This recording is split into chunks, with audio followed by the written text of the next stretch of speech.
This is your CBS 46 News Flash Briefing, brought to you by West Shore Home.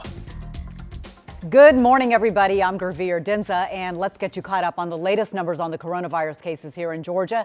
To date, we have 197 confirmed cases in our state and 4 deaths. Fulton County has the most confirmed cases with 49, followed by Cobb County with 28. We'll get updated numbers from the Department of Health at noon. Of the 3 Georgia deaths reported yesterday, one of the patients was being treated for coronavirus by Emory Healthcare.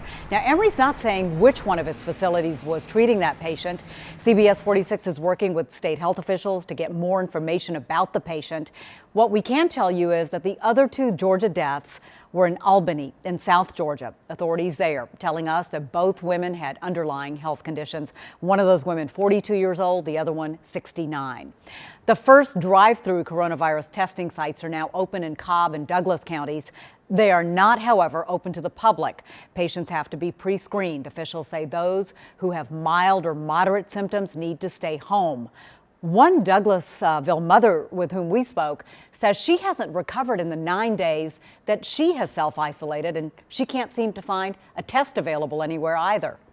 And I called 2 hospitals, my doctor again, urgent care, the CDC, the health department, and nobody seemed to know anything.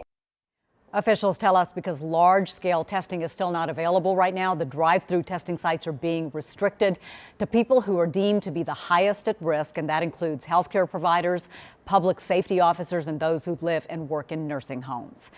And new today, an Amazon warehouse employee in New York has reportedly tested positive for the coronavirus. The company recently announced plans to hire 100,000 employees to keep up with the demand for products across the country. A spokesperson for Amazon says the worker who is now infected is in quarantine and the Queens warehouse location has been temporarily closed. And Detroit's big 3 automakers, Ford, General Motors, and FIAT-CHRYSLER, all closing their North American factories. Ford is stopping production after today's shifts. It doesn't plan to start up again until the end of the month at the earliest. And General Motors also suspending production through at least March 30th. Right now, we don't have any word yet on plans for FIAT-CHRYSLER. We do want to get a check on today's weather for you. We are self-isolating here at CBS 46, so meteorologist Fred Campagna joining us from his home studio in Rhode Island.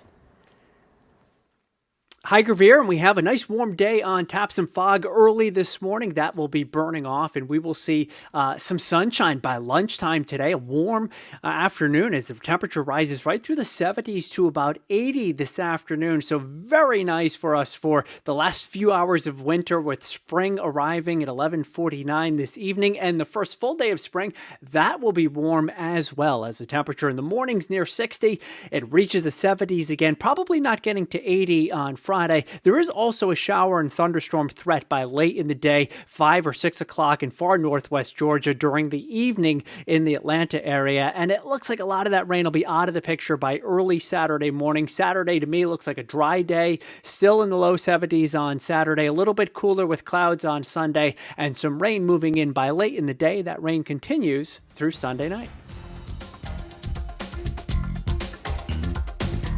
This has been your personal flash briefing from CBS 46 News, brought to you by West Shore Home, Atlanta's one-day bath remodeler.